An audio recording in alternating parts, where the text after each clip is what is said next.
अस्सलामुअलैकुम। तो कैसे हैं बच्चों? आज हम पढ़ने जा रहे हैं, एक नया टॉपिक है जी एसएचएम के अंदर, unit number 17।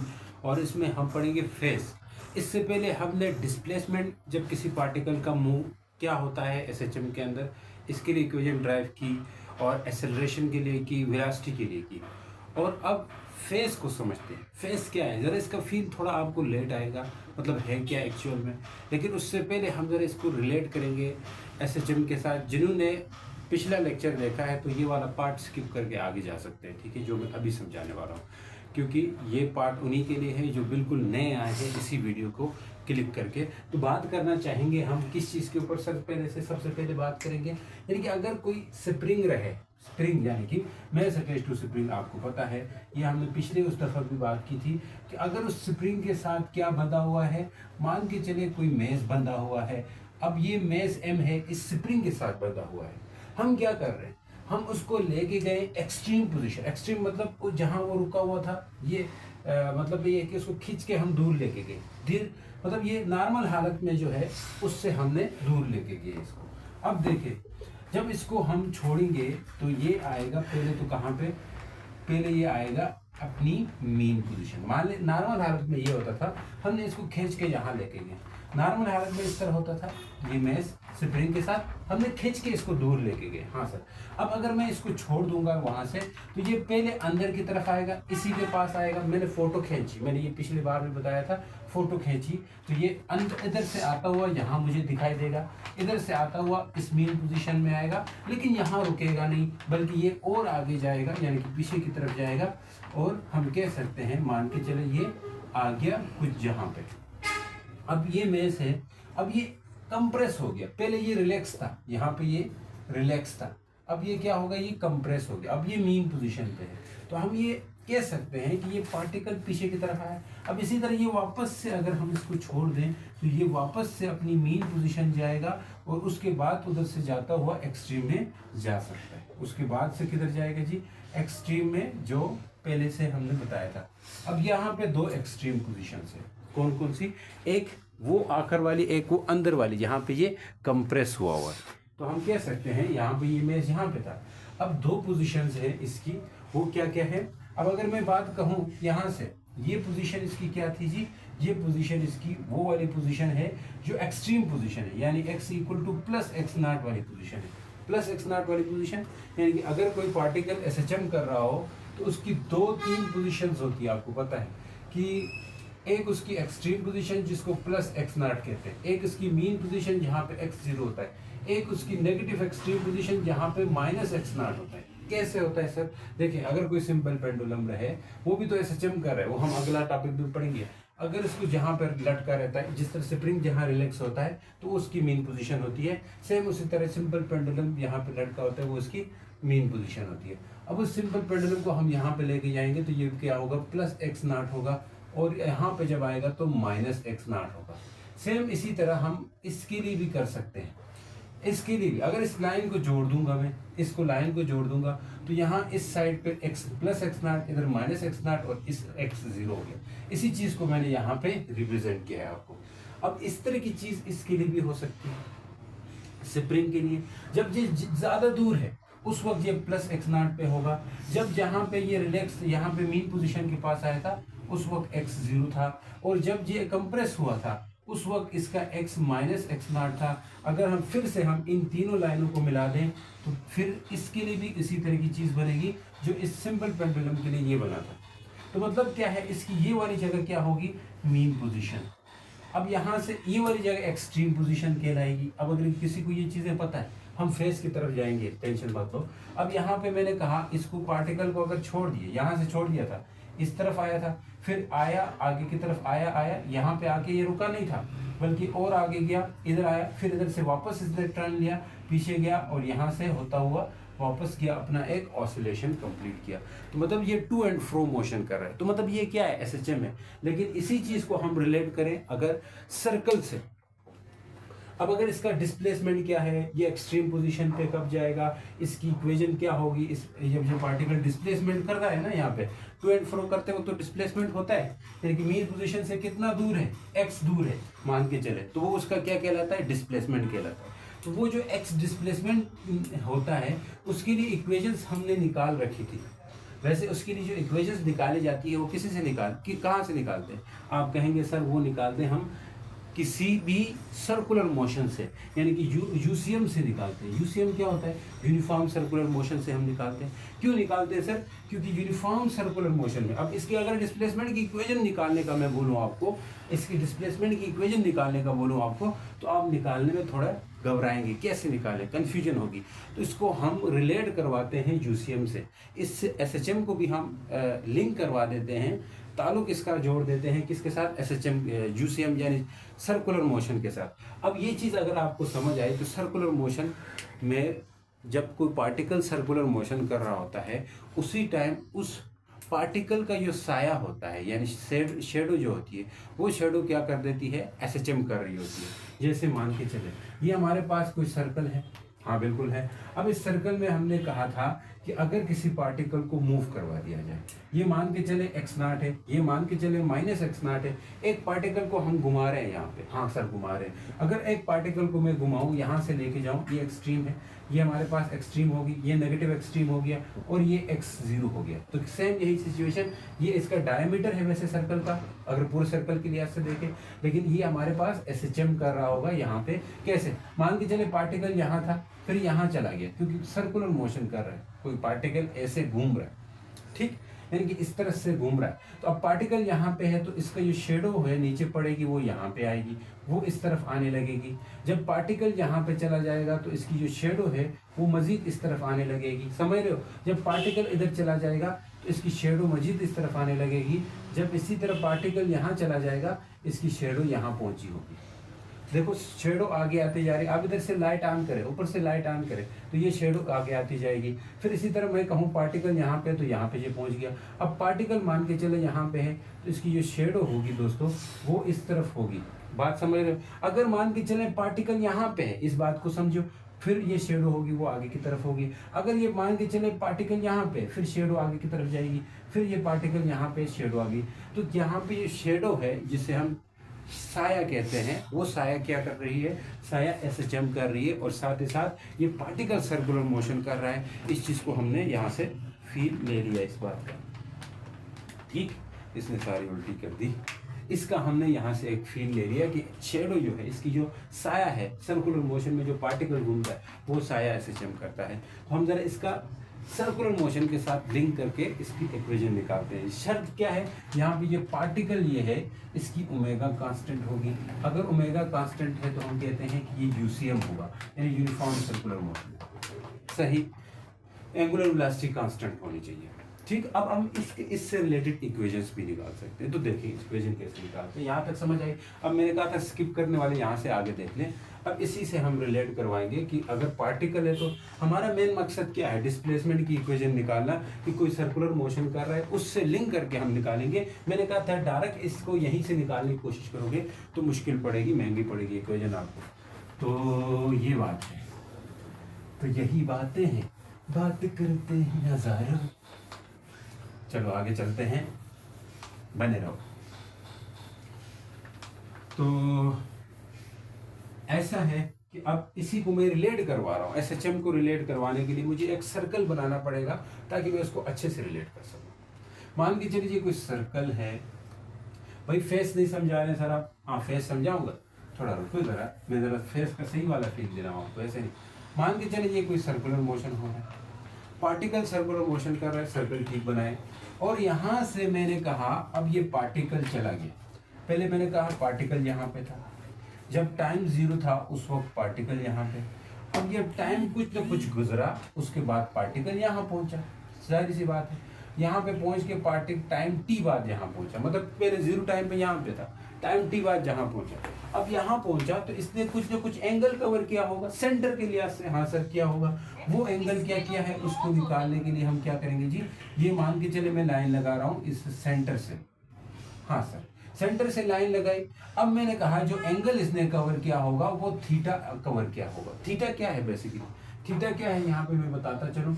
Theta basically angular displacement है। क्या है जी?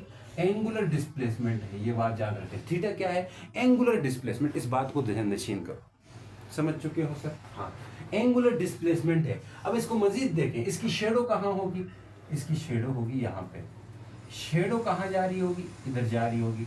और शेडो का डिस्प्लेसमेंट, अब देखो यहाँ पे तो x equal to x naught होता है, उस वक्त तो मैक्सिमम एम्पलीट्यूड होता है। लेकिन अब पार्टिकल ये ऐसे घूमा है, यहाँ से गया है ऐसे, तो तब तक इसने इसकी जो शेडो है वो थोड़ी आगे सरक गई है, मतलब थोड़ी आगे आ गई है। इस बात को समझे, शेडो थोड़ी आगे आ चुकी है। हाँ सर, अब इस शेडो को भी एक नाम दे सकते हैं, वो मान के चले क्यू नाम दे दिया, और ये सेंटर है। अब यहाँ से यहाँ तक इसका जो डिस्प्लेसमेंट है वो x होगा। x, खाली x का मतलब क्या होता है, x नॉट अगर लिख रहा हूँ तो इसका मतलब क्या समझोगे बच्चों, इसका मतलब समझोगे कि ये एम्पलीट्यूड की बात हुई। एम्पलीट्यूड क्या होता है सर, एम्पलीट्यूड मतलब किसी भी पार्टिकल का मैक्सिमम डिस्प्लेसमेंट, क्योंकि इस ये या तो यहाँ आ सकता है या मैक्सिमम इधर चला जा सकता है। इधर चला जाएगा तो तब x क्या रहेगा दोस्तों, माइनस x नॉट रहेगा। क्या ये मेरी बात समझ पा रहे हो आप? ठीक है सर।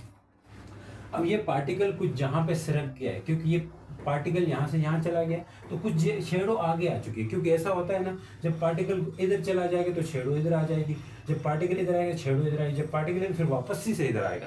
ये काम चलता रहता है, क्योंकि मैंने ये पीछे बता दिया आपको, इसकी जो शेडो है वो जब SHM कर रही होती है, तो यहाँ पे भी SHM अगर कर रही तो ये इसका x है। तो मैं अगर पूछूं, अगर यहाँ से यहाँ तक क्या है, यहाँ से यहाँ तक x नॉट है, यानी कि एम्पलीट्यूड है, और यहाँ से यहाँ तक भी दोस्तों क्या है, x नॉट है। हाँ बिल्कुल है सर।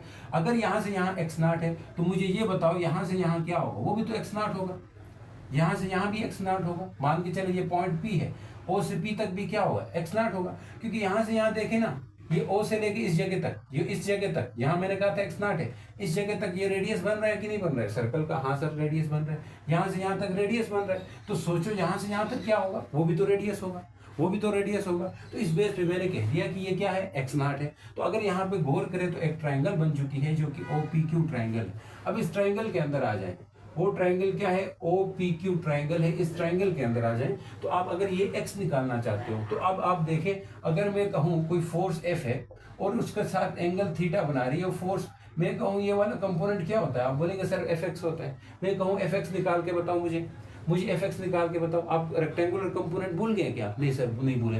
तो आप क्या करते थे, cos थीटा लगाते थे, हॉरिजॉन्टल निकालने के लिए cos थीटा लगाते थे, और ये वर्टिकल FY होता था, इसको निकालने के लिए sin थीटा लगाते थे। खैर हमारे पास ये हॉरिजॉन्टल कंपोनेंट है ना, हाँ सर है। हॉरिजॉन्टल कंपोनेंट अगर है तो ये निकालने के लिए आप cos थीटा लगाओगे दोस्तों, sin थीटा नहीं निकाल सकते, sin थीटा भी लगा सकते हैं। यहाँ पे मैं आगे चल के बताऊंगा कि sin थीटा अभी नहीं लगाना, हमने अपने बुक के हिसाब से चलना है, तो इसलिए नहीं बोलना। हाँ सर, cos थीटा क्या करते थे, cos थीटा बोलते थे बेस अपॉन हाइपोटेन्यूज। ये बेस रहती थी जिसको FX कहते थे, हाइपोटेन्यूज ये F होता था, ये वाली साइड हाइपोटेन्यूज और ये परपेंडिकुलर और ये बेस होती है। हाइपोटेन्यूज नीचे लेते थे तो यहाँ से F cos थीटा बनता था, यानी कि FX जो है वो क्या बनता था, F cos थीटा। सेम यही कहानी यहाँ चल रही है दोस्तों। अगर मैं कहूँ यहाँ पे cos थीटा लगा ले तो आप कहेंगे सर cos थीटा इक्वल होगा बेस, यहाँ पे हमारी क्या है, OQ है। OQ किसके बराबर है, X के बराबर। देखें OQ बेस है और बेस किसके बराबर है, X के बराबर। और देखें हाइपोटेन्यूज क्या है, OP है, तो OP किसके बराबर है, x नॉट के बराबर। अगर इसको मजीद करें तो x नॉट इधर आएगा, x इक्वल टू दोस्तों x नॉट cos थीटा आएगा। ये चीज समझ आई किसी को? हाँ सर समझ। अब यहाँ पे थोड़ी बात मैं खिसक के आगे लेके जाऊंगा, कैसी बात लेके जानी है देखने। मैंने कहा अगर मैं इस इक्वेशन के अंदर थीटा को क्या समझूं, थीटा क्या है, थीटा बेसिकली मैंने कह दिया था एंगुलर डिस्प्लेसमेंट है। अब उस एंगुलर डिस्प्लेसमेंट को हम लेके आना चाहते हैं किसी वेलोसिटी की टर्म में, एंगुलर वेलोसिटी की टर्म में। यानी कि जैसे आप कहते हो कि अगर लीनियर वेलोसिटी v है और लीनियर वेलोसिटी जो आगे चल रही है कोई बॉडी, उसकी वेलोसिटी v है और उसका एंगल और उसका डिस्प्लेसमेंट जो है ना वो s है, s के ऊपर एरो डाल दिया t। अगर मैं पूछूं डिस्प्लेसमेंट किसके बराबर होगा, इस इक्वेशन से निकाल के बताओ, तो आप बोलेंगे सर v को t से मल्टीप्लाई कर दें, यही तो डिस्प्लेसमेंट होगा। मतलब ये बेसिकली जो आम लाइफ में डिस्प्लेसमेंट होता है वो वाला डिस्प्लेसमेंट है, जिसे हम लीनियर डिस्प्लेसमेंट भी कह सकते हैं। हाँ सर कह सकते हैं। सेम यही कहानी चलेगी, यहाँ पे लीनियर वेलोसिटी थी तो linear displacement divide by linear displacement किसे कहेंगे? कोई बॉडी सीधे रास्ते में जा रही है तो वो लीनियर होता है, कोई गोल गोल घूम रही है तो उस वक्त एंगुलर डिस्प्लेसमेंट होता है। तो सेम कहानी यहाँ चल रही। अगर मैं यहाँ से ये लीनियर वेलोसिटी क्या होता था, लीनियर वेलोसिटी क्या होती थी? Linear displacement divide by time. अगर इसी तरह मैं एंगुलर वेलोसिटी पूछूं तो वो एंगुलर डिस्प्लेसमेंट बाय टाइम होगा दोस्तों। मैं थीटा को क्या कहूंगा? थीटा को कह दूंगा ओमेगा टी के बराबर आएगा। ओमेगा टी, इसको ओमेगा बोला जाता है, अच्छा वी नहीं बोला, ओमेगा। ओमेगा को भी, ओमेगा सिंबल है, डब्ल्यू नहीं है, ओमेगा जो है उसी को हम एंगुलर वेलोसिटी का नाम देते हैं, जो कि बराबर आता है टाइम के साथ मल्टीप्लाई करने से थीटा। अगर मैं इस इक्वेशन को थोड़ा मॉडिफाई कर लूँ, हाँ सर कर ले, तो ये बन जाएगी x not cos omega T बन जाएगी। इतनी बात समझ चुके हो। अब ओमेगा के अंदर एक और बात आ गई, देखो अगर ये चीज भूल रही है ना तो इस चीज से याद रखो। जैसे लीनियर डिस्प्लेसमेंट इक्वल होता है लीनियर वेलोसिटी मल्टीप्लाई टाइम, इसी तरह angular velocity, angular displacement equal होता है एंगुलर वेलोसिटी मल्टीप्लाई टाइम। अब थोड़ा ओमेगा के ऊपर बात करेंगे। एक बात मैंने इंपॉर्टेंट कही थी, ये तो आपके पास बेसिकली है ही क्या, ये क्या है? एंगुलर डिस्प्लेसमेंट की इक्वेशन। ये बेसिकली क्या है? डिस्प्लेसमेंट की इक्वेशन है जो एसएचएम कर रहा है, यानी कि ये शेडो में ये जो एक्स है ये निकालने के लिए इक्वेशन है। अब मैं क्या समझाना चाह रहा हूँ सर? फेस समझाना चाह रहे हैं हम, फेस का टॉपिक है ये। तो आप क्या समझा रहे हैं? देखो अब ये सब कुछ नहीं लिखना, ये पीछे मैंने कहा था ना, जो आपको जो वो वाले बच्चे देख ले जो नए आए हैं, जो मैंने कह रहा था जो पीछे वाला ना देखे, वो नोट करने की जरूरत भी नहीं है आपको। क्या नोट करना है वो भी मैं आपको बता दूंगा। ये चीज़ आप यहाँ से ही पकड़ लो, बाकी कुछ एक नहीं है ऐसी चीज़ें जो ये वाली अपने समझ के लिए रखते हो साइड पे लिखो, अदरवाइज लिखने की इसको भी जरूरत नहीं, सिर्फ ये चीज़ आप लिख लिया करें। अब एक और चीज़ है, उसको भी अपने समझ के लिए लिखे, अदरवाइज लिखने की जरूरत नहीं है। डायरेक्ट वो चीज़ क्या है सर? वो चीज़ मैं इधर साइड पे लिखूंगा, वो चीज़ मैं साइड पे लिखूंगा। देखिए उसी तरह ओमेगा अगर कांस्टेंट हो, ओमेगा कांस्टेंट मतलब सर, ओमेगा कांस्टेंट का मतलब ये है कि एंगुलर वेलोसिटी कांस्टेंट है। तो मैंने कहा था ओमेगा अगर कांस्टेंट है तो फिर ये मोशन क्या होता है? यूसीएम होता है। यूसीएम मतलब सर यूनिफॉर्म सर्कुलर मोशन। फिर हम ये ओमेगा को एंगुलर फ्रीक्वेंसी का दर्जा देते हैं, फिर ये एंगुलर फ्रीक्वेंसी बन जाती है। हाँ मतलब कितना साइकिल हुआ है टाइम में ये बताता है, ये एंगुलर फ्रीक्वेंसी भी कहते हैं। ये हमने शुरू में बात की थी। अगर मैं कहूँ omega, omega basically angular velocity भी तो होता है, हाँ होता है। तो ये थीटा अपॉन टाइम भी तो होता है, हाँ होता है। अगर कोई सर्कल रहे, उस सर्कल में कोई पार्टिकल एक चक्कर मुकम्मल करे तो उस वक्त एंगल कितना होता है? 2 पाई होता है। नहीं सर 360 होता है, ये बात भी ठीक है, लेकिन 360 डिग्री में होता है। अगर पाई के हिसाब से बोलना हो तो, रेडियन के हिसाब से बोलना हो तो वो एंगुलर डिस्प्लेसमेंट उसका कितना होता है? जब एक चक्कर मुकम्मल करता है तो उसका एंगुलर डिस्प्लेसमेंट यानी कि थीटा जो है वो 2 पाई के बराबर होता है। तो अगर मैं यहाँ पे लिखूँ 2 पाई बाई टी, तो एंगुलर ओमेगा इसी के बराबर भी होता है। ये सबको पता होना चाहिए क्योंकि शुरू के लेक्चर में हमने ये बात कर रखी थी। हाँ सर, तो ये इसके बराबर होता है। तो मैं अगर यहाँ इस इक्वेशन को थोड़ा और मॉडिफाई करूँ, हाँ इस इक्वेशन में कोई मसला नहीं, this is the simple equation. इसको हम और जनरलाइज और फेस की तरफ जा रहे हैं, फेस को समझने के लिए और फेस की डेफिनेशन को समझने के लिए। तो मैं अब इस ओमेगा की जो ओमेगा वाली इक्वेशन है, इसको मैं थोड़ा और इसमें रंग डालूं, रंग भरूं, तो ये इक्वेशन ऐसा भी लिखा जा सकता है। ओमेगा की जगह मेरे दोस्त 2 पाई बाई टी लिखूं और इधर कोने में भी टी लिखूं, तो ये होगा आपका फेस। यानी ओमेगा टी भी फेस है, लेकिन ये भी फेस है। ये ओमेगा टी पूरा इसी के बराबर हुआ है। क्यों हुआ है? क्योंकि ओमेगा टी था, देखिए ओमेगा टी था, ओमेगा की वैल्यू अभी क्या निकली थी? 2 पाई बाई टी निकली थी। हाँ सर, और इसके साथ टी रख दिया, तो ये और ये तो सेम हुए। फिर इसका मतलब क्या है? अब मैं यहाँ पे कहूँगा ओमेगा टी एक फेज है, यानी एंगल को कहा जाता है। फेज किसको कहा जाता है? एंगल को कहा जाता है। इस पूरे को मैं फेज कह सकता हूँ। हाँ, अब पूरा मुकम्मल फेस नहीं, जनरल, इसको और जनरलाइज करेंगे। अब जरा सिंपल इस चीज़ को समझ रहे हैं कि जनरल नहीं कर रहे हैं, इसको जनरल करेंगे हम आगे जाके। जनरल का मतलब क्या सर? यानी कि इसको और आसान, मतलब उसको एक सब वाइड, यानी ये तो सिंपल है, मतलब ओमेगा टी एक सिंपल है। यहाँ के अंदर हम फेस को सही तरह लाएंगे इसके बाद। लेकिन यहाँ पे एक चीज़ मैं आपको बताऊंगा, जरा इसकी डेफिनेशन का फील लेते हैं। फेस बेसिकली एंगल को कहा जाता है, हाँ बिल्कुल कहा जाता है, लेकिन हर तरह की मोशन के लिए एप्लीकेबल हो ऐसा फेस हम बाद में ले आएंगे। हर तरह की मोशन, मतलब अब यहाँ मोशन, यहाँ से पार्टिकल जा रहा है ना, तो इसके लिए ये है, ठीक है बिल्कुल। अगर कोई पार्टिकल यहाँ से जाए, अगर पार्टिकल यहाँ से जाए, अगर पार्टिकल यहाँ से जाए, कहीं से भी जाए, यहाँ से घूमना शुरू कर दे, यहाँ से घूमना शुरू कर दे, यहाँ से घूमना शुरू कर दे। अब तो हमने इसको यहाँ से घुमाया, तो ये सिंपल केस हो गया। यहाँ से घूमना शुरू कर दे, यहाँ से घूमना शुरू कर दे, यहाँ से घूमना शुरू कर दे। इन सब के लिए हम एक जनरल आर्मी वाला जनरल नहीं, एक जनरल फेस ले आएंगे, यानी एक जनरल डिस्प्लेसमेंट की इक्वेशन लाएंगे। उसके लिए जरा बाद में करेंगे, अभी के लिए जरा इसका फील लेते हैं, इसका मतलब क्या है। तो मान के चले ये टाइम आ गया, अब टाइम के हिसाब से डिस्प्लेसमेंट क्या होगा, यही कुछ तो बताएगा। मतलब हमने कहा था एसएचएम के अंदर क्या होता है। अगर मैं कहूँ आपसे एसएचएम के अंदर क्या कुछ होता है, आप कहेंगे सर एसएचएम के अंदर तो कुछ चीज़ तो नहीं होता। क्या कुछ नहीं होता? मतलब सर कि एक पार्टिकल एक्सट्रीम पे जाता है, फिर यहाँ पे एक्सट्रीम पे आता है। हाँ बिल्कुल आता है। तो अब मान के चले कोई पार्टिकल एक्सट्रीम से, मैंने कहा था यहाँ एक्सट्रीम है, इससे अंदर चला जाए, इससे इस मीन तक चला जाए, और ये एक्सट्रीम है। हाँ सर, मीन तक चला जाए, उसका टाइम पीरियड T/4 होता है। T/4 का मतलब 25% टाइम पीरियड, मतलब एक से एक तीन वन, एक ये है एक ये है, मतलब यहाँ से यहाँ 25%, फिर यहाँ से यहाँ 25%, फिर यहाँ से यहाँ 25%, फिर यहाँ से यहाँ 25%, यहाँ से यहाँ गया 25% लगाएगा, फिर यहाँ से यहाँ जाएगा तो T/2 लगाएगा, आधा टाइम पीरियड। क्योंकि देखिए ये आधा जर्नी होगी, यहाँ से यहाँ आना आधा हो गया, आधा साइकिल हो चुका है, यहाँ से वापस पीछे जाएगा तो पूरा साइकिल होगा। तो मतलब ये फिर और मतलब 25% लगा लो तो आपके पास 50% है, ये 50% है टाइम पीरियड पूरे का। अब देखें यहाँ से फिर पीछे चले जाए, यहाँ से फिर पीछे चले जाए, तो दोस्तों ये 3T/4 होगा। ये 75% होता है टाइम पीरियड का, हो भी गया है क्योंकि ये लास्ट पोर्शन रहता है और इसको टी कहा जाता है।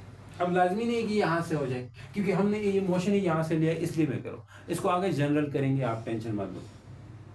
तो मतलब जब पार्टिकल, सोचो जरा, जब पार्टिकल इस एक्सट्रीम से इधर मीन तक जाता है, उस वक्त उसका टाइम होता है क्या? सोचो जरा, डिस्प्लेसमेंट इधर क्या होता है, +x0 होता है, और मीन पे हमेशा 0 होता है, और इधर डिस्प्लेसमेंट -x0 होता है, मैक्सिमम डिस्प्लेसमेंट नेगेटिव डायरेक्शन में। मीन पे कितना होता है? 0 होता है। क्यों 0 होता है, कैसे 0 होता है? अब देखें, मैं यहाँ से पार्टिकल को छोड़ रहा हूँ, इस एक्सट्रीम से छोड़ रहा हूँ, तो ये जाएगा यहाँ पे। हाँ सर जाएगा, जहाँ से यहाँ जाएगा तो इसका डिस्प्लेसमेंट 0 होना चाहिए, डिस्प्लेसमेंट का आंसर 0 होना चाहिए। तो ये इक्वेशन हमने किसके लिए निकाली है? सर डिस्प्लेसमेंट के लिए तो निकाली है। हाँ बिल्कुल निकाली। ये डिस्प्लेसमेंट की इक्वेशन है। हाँ बिल्कुल है। अगर ये डिस्प्लेसमेंट की इक्वेशन है मेरे दोस्त, अगर ये डिस्प्लेसमेंट की इक्वेशन है, तो ये एक्सट्रीम से जब जाएगी यहाँ पे, तो इसका आंसर भी तो 0 आना चाहिए, एक्स की वैल्यू भी तो 0 आनी चाहिए। तो फिर हम कहेंगे कि ये इक्वेशन पूरी तरह, या ये एंगल असल में बताता है, असल में ये एंगल का खेल होता है। एंगल जो कुछ आएगा बाहर, एक्स उसी पे डिपेंड करता है। ऐसा है कि नहीं? अब अगर एंगल पे डिपेंड करता है तो सर आप जरा ये पुट करके बताएं। क्या पुट करके बताऊं? यहाँ से यहाँ आओ तो टाइम पीरियड को T/4 पुट करें। आप मुझे कह रहे हैं कि सर आप यहाँ से यहाँ तो टाइम पीरियड T/4 चला जाता है। हाँ चला जाता है। तो आप टाइम क्या पुट करें जी? T/4 पुट करें। कहाँ पे? इस इक्वेशन में पुट करें। सर इस इक्वेशन में पुट करने के बाद आपका आंसर तो 0 आना चाहिए। क्यों मैं कहूँगा क्यों 0 आना चाहिए? आप बोलेंगे सर क्योंकि यहाँ से यहाँ आता है तो यहाँ तो x 0 होता है, इसलिए आपका आंसर 0 आना चाहिए। तो आप जरा हमें करके बताएं। तो मैं कर रहा हूँ। तो पुट क्या कर रहा हूँ दोस्तों? T = T/4 in equation.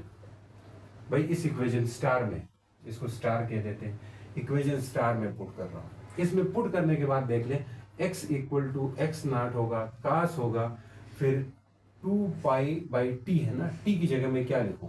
T/4। अपने आप में ठीक हो गया, बहुत अच्छा। अब आंसर 0 निकलता है कि नहीं? t कटा, 2 1 2 2 to the 4। तो दोस्तों क्या आ गया? x0 आ गया, cos आ गया, π/2 हो गया। अब सोचो π/2 क्या होता है? सर π/2 तो हमें नहीं समझ आया। अब ये रेडियन और डिग्री का खेल है। तो अगर ये π/2 क्या चीज़ होता है तो आपको नहीं पता, तो देखो π/2 रेडियन के हिसाब से 90 डिग्री की इक्वल होता है। कितने की इक्वल होता है? 90 डिग्री की। 90 के इक्वल आता है। ये कैसे आता है? अगर नहीं आता है तो ऐसे प्रूफ भी कर सकते हो। ये π/2 90 होता है, 90 होता है। इसको नहीं पता तो आप ऐसे करो, हमेशा जो पाई में एंगल देंगे उसको 180/π से डिवाइड करो। मैथ आनी चाहिए ना। जो भी पाई में एंगल देंगे उसको 180/π से डिवाइड करो। तो पाई से कटेगा, तो भाई यहाँ पे 2 9s are 18, तो 90 आ गया ना, आंसर आ गया। तो अब साइन cos 90 तो 0 होता है सर। कैलकुलेटर में डाल दो, cos 90 की वैल्यू कैलकुलेटर में चेक करो, अगर याद है तो अच्छी बात है, नहीं तो आपको वो होना चाहिए कैलकुलेटर में चेक कर लें तो ये एक्स नॉट इंटू ये 0 आएगा, तो एक्स की वैल्यू 0 आएगी। तो मतलब ये जो एंगल की वजह से हुआ है, सर एंगल है ये, हाँ है, बिल्कुल है, एंगल है, और इस एंगल को हम ओमेगा टी बोलते थे, हाँ बिल्कुल बोलते थे, या एक और नाम भी देते थे 2 पाई/t बोलते थे, मल्टीप्लाई टी, हाँ बोलते थे। तो इसी को आप फेस बुला रहे थे शुरू में, या अभी वो बुला रहे थे, फेस बुला रहे थे, मैं कहूँगा हाँ फेस बुला रहे थे। अब इस एंगल को ओमेगा टी या फाई से भी लिखा जाता है, फाई से भी लिखा जाता है, फेस का सिंबल जो वो क्या है, फाई है। तो फेस क्या बताता है, पार्टिकल का डिस्प्लेसमेंट बताता है, और उसकी मोशन की डायरेक्शन किस तरफ है वो बताता है। अब यहाँ पे पार्टिकल का डिस्प्लेसमेंट 0 हुआ क्योंकि यहाँ से यहाँ आया, तो इसने बता दिया, हमें एंगल नहीं बताया, सारा खेल एंगल का है, सारा खेल एंगल का है, एंगल नहीं बता दिया, एंगल में ही हमने वैल्यूज डाली, उसी से ही हमें पता चला कि डिस्प्लेसमेंट 0 हो रहा। तो फेज एक ऐसी चीज है, एक ऐसी क्वांटिटी है जो किसी भी पार्टिकल का, जो पार्टिकल एसएचएम कर रहा हो, उस पार्टिकल के डिस्प्लेसमेंट के बारे में बताता है। कैसे बताता है अभी हमने देख लिया। तो फेस इज अ क्वांटिटी, ठीक है, फिजिकल क्वांटिटी विच स्पेसिफाई, देखो face which the angle, face is angle basically, ये इस तरह को, face is an angle which specify the displacement and direction of motion. अब यहाँ पे पता चल रहा है इसका डायरेक्शन भी इस तरफ, क्योंकि यहाँ से यहाँ आया। तो फेस की एक अच्छी सी डेफिनेशन कर देते हैं जी। फेस क्या है दोस्तों, फेस क्या है, यहाँ से बताओ जी। फेस इज एन एंगल, लिखोगे फेस इज एंगल, लिखो जी, मैं आपकी बुक में भी यही है, मैं नहीं लिख रहा हूँ। फेस इज एन एंगल, मैं नोट्स में ये बात लिखा हुआ है, ठीक है, वहाँ से आप देखें। अब यहाँ पे मैं बताऊँगा आखिर में क्या चीज़ लिखनी है, वो आप लिखें, डेफिनेशन कॉपी पे लिखना है। Face is an angle which specify the displacement which specify displacement बताता है ना, यानी which give idea about displacement, दिया ना आइडिया डिस्प्लेसमेंट 0 है, या विच स्पेसिफाई द डिस्प्लेसमेंट, और which specify the displacement and direction of motion, which specify the displacement and direction of motion of किसका, पार्टिकल का, of particle which perform SHM, उस particle का displacement और डायरेक्शन ऑफ मोशन बताता है जो particle SHM कर रहा होता है। ये डेफिनेशन होगी। अब यहाँ से मैं बताता हूँ, लिखना नहीं था आपने, अभी लिख लिया तो ठीक है, साथ साथ लिख रहे हो तो आपका मसला नहीं, आपका काम था। तो अब एक चीज़ मैं आपको बताऊँ, आपने सिर्फ ये चीज़ लिखनी है, डायग्राम ये बनानी है, और ये मैंने कहा आपने समझने के लिए बनाते हुए बनाओ, क्योंकि मैंने खुद इस तरह समझा हुआ है, तो वो मैं आपको यहाँ पे समझा रहा हूँ, ठीक है।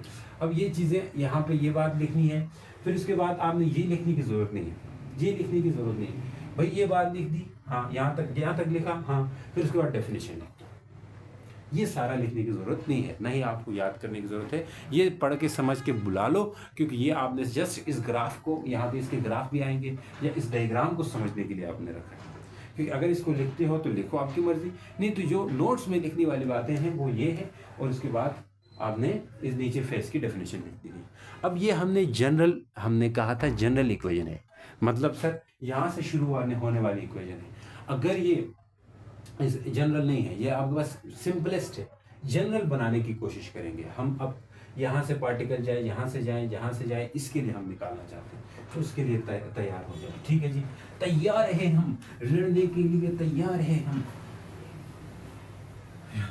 चलो जी, सैयार तू तो बदला सा हुआ है, मौसम जरा रूठा सा है। ये गाना देखा है, सुना है, आजकल बड़ा ट्रेंड कर रहा है भाई, वो मूवी भी आई है, तो देखने वाली बात नहीं करनी है, नहीं देख लो यार, दिल करता है देख लो, 2 घंटे की, जितने की भी होती है मूवी, ठीक है।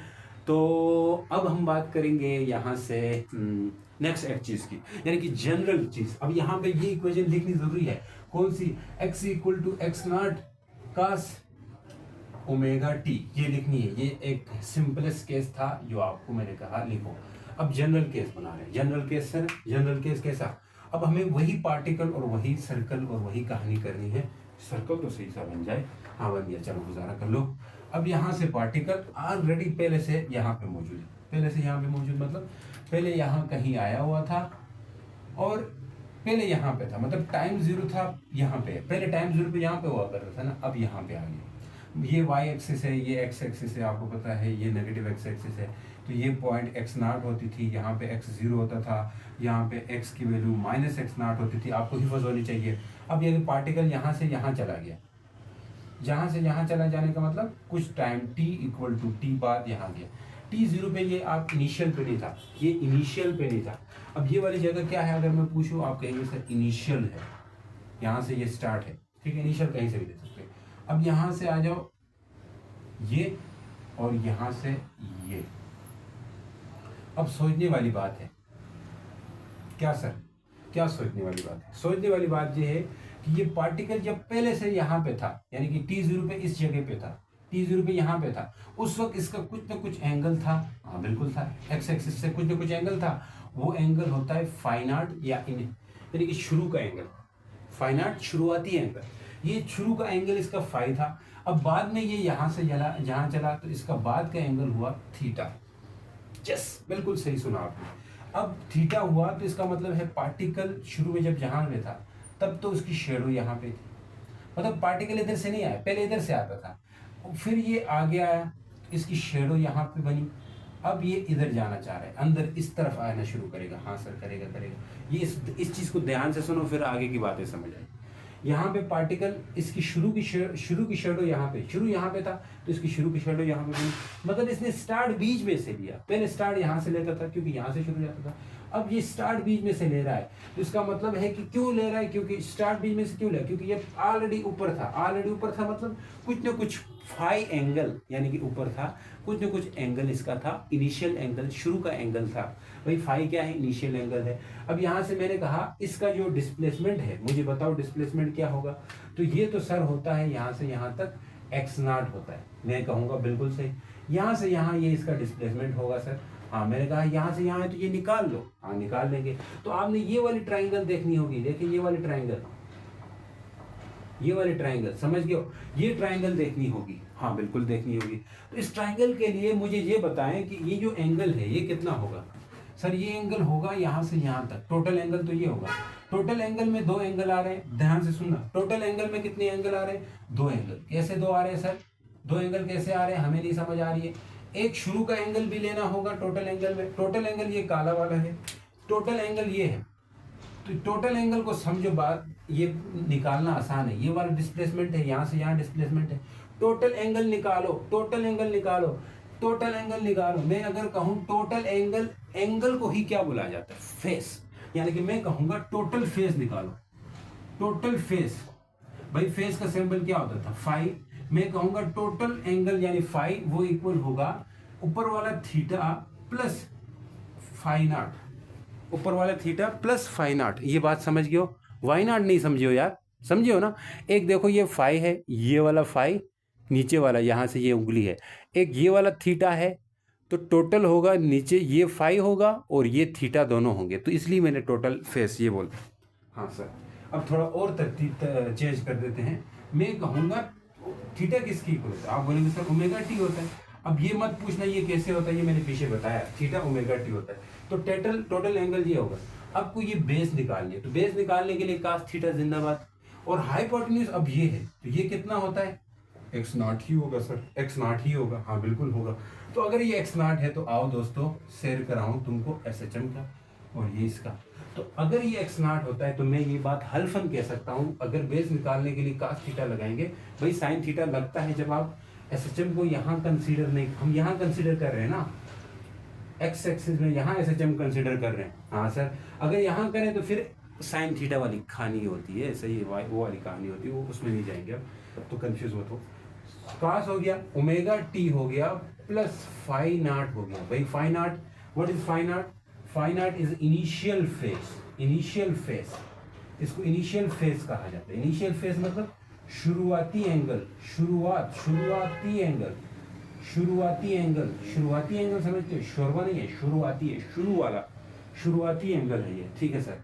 तो ये होगा दोस्तों cos omega t plus phi है, फाई नॉट है, फाई नॉट शुरुआती एंगल है, शुरुआती एंगल फाई नॉट है। अब आगे हम देखेंगे और केसेस में शुरुआती एंगल चेंज होता रहता है। अब यहाँ पे बेस में पूछूं तो आप कहेंगे सर एक्स है, और हाइपोटेन्यूज में पूछूंगा तो आप कहेंगे सर एक्स नॉट है। हाँ बिल्कुल सही। अब अगर मैं x को अलग करना चाहूँ तो यहाँ से ये इधर जाएगा, तो दोस्तों ये होगा x naught cos omega t plus phi naught equal to हो जाएगा x नॉट नहीं बल्कि x हो जाएगा। इसी को आप लिख सकते हो मेरे यारों, मेरे दोस्तों, cos ओमेगा टी प्लस 5। सैयार तू तो रूठा सा हुआ है। चलो जी, मौसम बदला है इसलिए रूठा हुआ है। तो चलो ये हो गया आपके पास x naught cos omega t plus phi naught. हाँ सर हो गया। अब अगर इसी को हम कहते हैं मेरे भाई, इसी को हम कहते हैं मेरे भाई, ओमेगा किसके बराबर होता है? इसी को हम कहते हैं क्या? फेस। ये बीच में, इसी को हम ऐसे भी लिख सकते हैं x equal to x naught cos 2 pi by t, और यहाँ पे छोटा t, यहाँ पे phi naught. This is the equation 2, this is the general form. ये ऊपर वाली बुक में लिखी होगी, ये मैं इस तरह थोड़ा और मॉडिफाई कर रहा हूँ। जनरल फॉर्म ऑफ डिस्प्लेसमेंट, भाई ये लगा लो और कहीं पे भी लगा लो, आपके लिए सही होगा। मतलब चाहे यहाँ से स्टार्ट लो, चाहे यहाँ से स्टार्ट लेने के लिए, यहाँ से स्टार्ट लेने के लिए, ये इक्वेशन लगाएंगे ना, हमेशा आप सही हो जाएंगे। जरा हम लगा के भी बताएंगे, ऐसे नहीं है अब यहाँ से हमने शुरू कर दिया। हाँ सर, तो यहाँ पे कास है तो यहाँ पे साइन भी आ सकता है, कास साइन में से कोई हो सकता है, क्योंकि इनका जो ग्राफ होता है SHM का वो साइनोसाइडल होता है। साइनोसाइडल मतलब ये इस तरह का होता है, ऐसे ऐसे ऐसे ऐसे ऐसे रिपीट वाला, ठीक, ऐसे रिपीट वाला। तो यहाँ पे और उसमें न जाए, मैं नहीं कहूँगा आपसे कि चले जाए मजीद डिटेल में। तो भाई इसमें अभी आप नोट क्या करोगे? ये चीज़ नोट करो और ये इक्वेशन नोट करो। ये आप देखो जनरल फॉर्म ऑफ डिस्प्लेसमेंट है। अब हम इसके केसेस पे, यानी कि फिजिकल सिग्निफिकेंस ऑफ फेस। अब फेस को समझिए ना, फेस इसी सारे एंगल को कहेंगे। अब फेस की मदद से आप इसको क्या समझ सकते हो? इस पार्टिकल का मोशन को समझ सकते हो, इस पार्टिकल का डिस्प्लेसमेंट को समझ सकते हो। अभी तक तो नहीं समझे हो ना, वो थोड़ा सा फील दिलाया था मैंने ताकि आपको डेफिनेशन अच्छे से समझा सकूं। अब अच्छा फील आगे लेके आएंगे। अब तैयार रहो दोस्तों, अब तैयार रहो, तैयार है हम लड़ने के लिए, तैयार है। मिटा दो सबको, मिटा दो अपनी हस्ती को अगर तुम मरना चाहते हो। ना सर अभी हम नहीं मरना चाहते, अब तो हमने कर दी है बदमाशियाँ, अब तो हमने करनी है ऐशियाँ। पेपर तो आपके दूर होंगे, ठीक है, अभी तो हम किसी साल के बीच में शुरू में स्टार्ट करें। तो आगे चले जी, आगे चले। अब फिजिकल सिग्निफिकेंस, अब दूसरी इक्वेशन क्या है उसको भी लिख लेते हैं यहाँ पे। दूसरी इक्वेशन है x naught cos omega t plus phi naught. This is the second equation, ये काम आएगी। और ओमेगा की जगह 2 बाई टी लिख सकते हैं, ये मैं आगे जाके लिखूंगा, उधर परेशान मत होना। तो अब क्या पढ़ाएंगे सर? फिजिकल सिग्निफिकेंस पढ़ाएंगे। किस चीज़ का सर? SHM का नहीं, फेस का। फिजिकल सिग्निफिकेंस, फायदा क्या है इसका? Physical significance of face, face का क्या फायदा? भाई हमने कहा फेस का फायदा तो ये है, वो डिस्प्लेसमेंट बताता है पार्टिकल का और उसका डायरेक्शन ऑफ मोशन बताता है। हाँ तो चलो, अब सबसे पहले एक इम्पॉर्टेंट कहानी नहीं सर, पहली बात फिजिकल सिग्निफिकेंस में जब हम फाई को 0 ले लें, when phi naught equal to 0, phi naught 0 का मतलब यहाँ 0 डाल दें। फिर इसके लिए ग्राफ कैसे बनेगा, इस चीज़ को हम समझना चाहते हैं। जब फाई नॉट 0 होगा तब ग्राफ कैसे बनेगा, उसकी इस चीज़ को समझना चाह रहे हैं। इसका मतलब सर आप दिखाना चाहते हैं कि फाई 0 का मतलब स्टार्ट कहाँ से होगा? मुझे नहीं पता कहाँ से स्टार्ट होगा। भाई सर्कल बना लो चुपचाप, सर्कल से ही तो हमने सीखा है। हाँ सर सीखा है, नहीं सर्कल से सीखा है, मुझसे कहाँ सीखा है? सर्कल से सीखा है ना आप लोगों ने, मैंने भी सर्कल से सीखा। अभी आप भी सर्कल से सीख रहे, मुझसे थोड़ी सीख रहे, वो तो वीडियो देख रहे हैं आप। हाँ चले सर, बस। अब यहाँ पे फाई 0 का मतलब, यहाँ पे फाई 0 का मतलब पार्टिकल ने शुरुआत कहाँ से की? शुरुआती एंगल 0 है भाई, शुरुआती 0 है तो मतलब यहाँ पे चला गया। t 0 पे यहाँ है, t इक्वल टू टी पे यहाँ पहुँचा है। हाँ मैं कहूँगा बिल्कुल पहुँचा है। तो शुरुआती एंगल भाई अभी 0 है। इस बात को जब यहाँ से शुरू करता है तो शुरुआती एंगल मतलब फाई नॉट 0 होगा। हाँ सर होगा, ले लिया आपने। हाँ मैं कहूँगा ले लिया।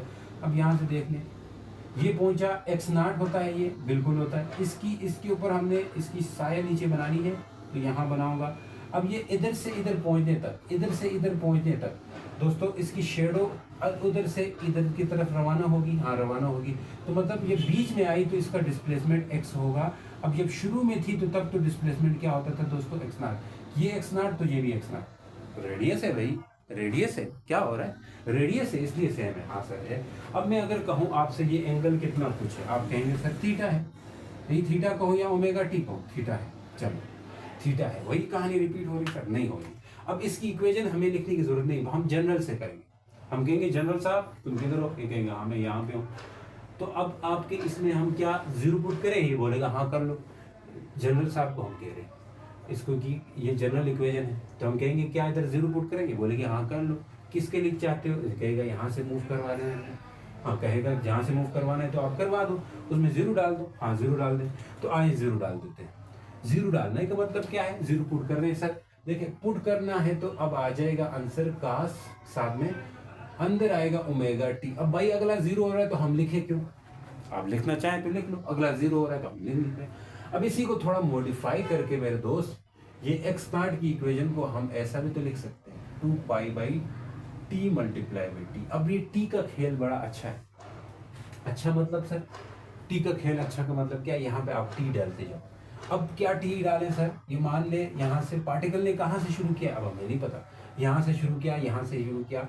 अब टी जीरो पुट करेंगे तो पता चला, क्योंकि अगर ये मैं लाइन में लिखूँ ऐसे ऐसे सीधी लाइन में लिखें तो यहाँ पे x तो होता है मेरे दोस्त कितना, यहाँ इस जगह पे x होता है प्लस एक्स ना, इस बीच में क्या होता है x होता है, x जीरो होता है, इस आखिर में क्या होता है x होता है माइनस एक्स ना। ये तो सबको पता है, हाँ सर है।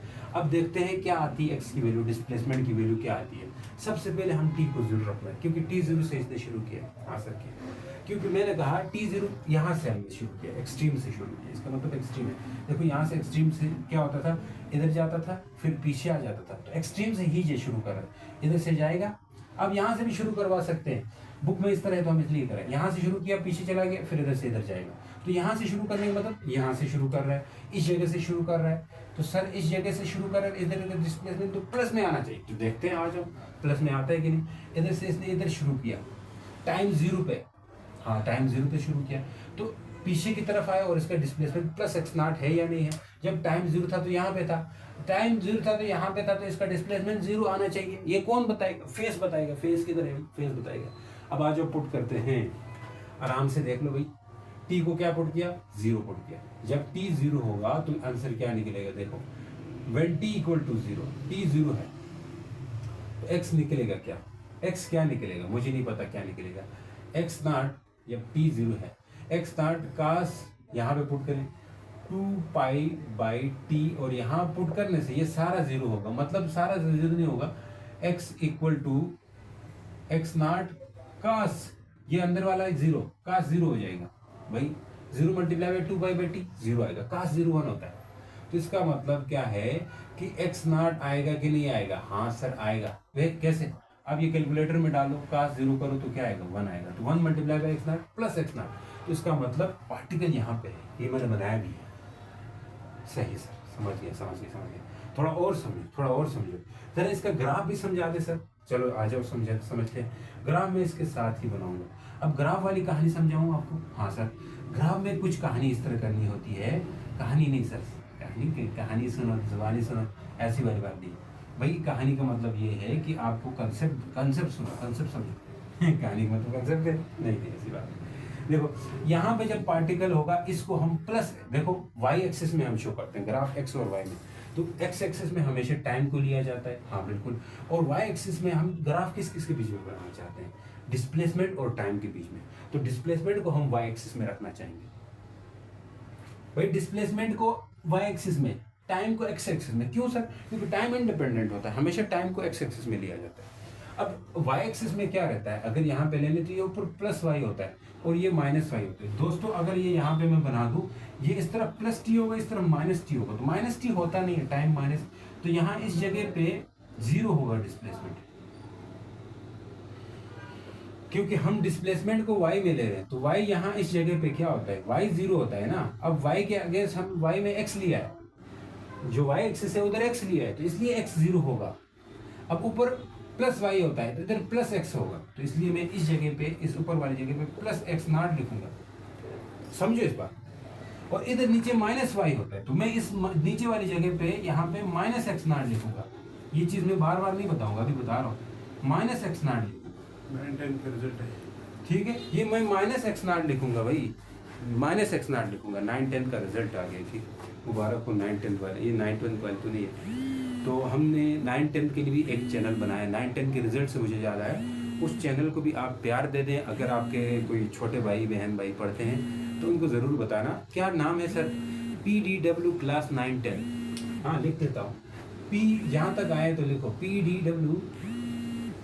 PDW क्लास 9 and 10, ये लिख देंगे ना, मिल जाएगा। तो ये आपका प्यार है जो यहाँ तक मुझे पहुँचा है। तो इंशाल्लाह आगे हम मज़ीद जाएंगे। जो बच्चे हमारे साथ प्यार करते हैं, जो समझते हैं कि इन सर को सपोर्ट मिलनी चाहिए क्योंकि ये हमारे साथ मेहनत कर, तो कर दो यार, कुछ तो करो, ठीक है। वैसे मैं नहीं कहता होता हूँ आगे मुझे सब्सक्राइब करो ये करो। तो अगर आपको लगता है कुछ अच्छा हो रहा है, अच्छा कर रहा हूँ, ठीक है, अपने मुल्क के लिए, अपने मुल्क के बच्चों के लिए, ठीक है, हम भी कोई कुछ कर सकती जो दुनिया करती, तो हम ऐसा कुछ करना चाहते हैं पाकिस्तान के अंदर। सब कुछ आपको बैठे बैठे आराम से चीज़ें आपके लिए समझ आए घर बैठे। तो आपको अगर लगता है, मुनासिब लगता है, तो हमें प्यार दिखाएं, ठीक है। आप लोगों का प्यार ही हमारे लिए मोटिवेशन है, हमारे लिए मोटिवेशन का सामान बनेगा। जो आप हमें प्यार दिखाएंगे, सपोर्ट दिखाएंगे कि सर आप डिज़र्व करते हैं ये सब कुछ, आपके साथ ये होना चाहिए, आपके साथ सपोर्ट होना चाहिए हमारा, सर आप ये डिज़र्व करते हैं। अगर आप ये चीज़ समझते हैं ना, फिर हमें प्यार दिखा दें, हम उसी के लिए यहाँ पे आपके लिए मेहनत कर रहे हैं। तो चलें बच्चों, आ जाते हैं यहाँ से। मैंने कहा यहाँ ऊपर की तरफ प्लस वाई होगा, नीचे की तरफ माइनस वाई होगा। हाँ सर बिल्कुल ठीक है।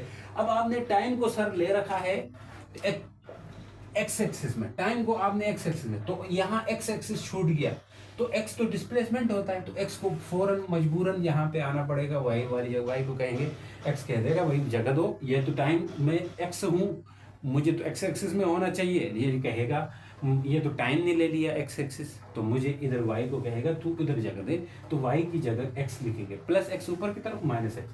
तो यहाँ ये प्लस एक्स नॉट का मतलब है एक्सट्रीम पोजीशन, और माइनस एक्स नॉट का मतलब है नेगेटिव एक्सट्रीम पोजीशन। बीच में एक्स जीरो का मतलब है यहाँ पे डिस्प्लेसमेंट जीरो हो रहा है। तो सोचो, इधर आ जाओ, यहाँ पे एक्स प्लस नॉट आया था, एक्स क्या आया था, एक्स इक्वल टू, जब टाइम जीरो था उस वक्त एक्स की value plus x not I थी।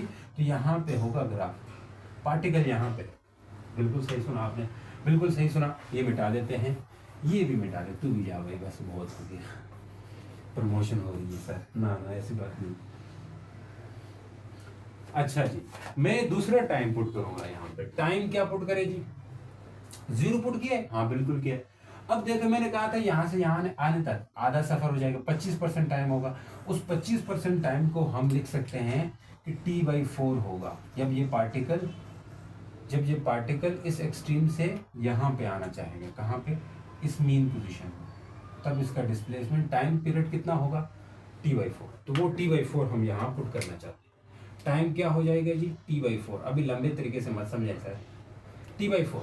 तो मैं कहूँगा x equal to x naught, यहाँ तक आ गए तो इधर सबर रखो, 2π/t, और यहाँ पे होगा T/4। तो कुल मिला के ये कैंसिल आउट, 2 1 2 2 2 4।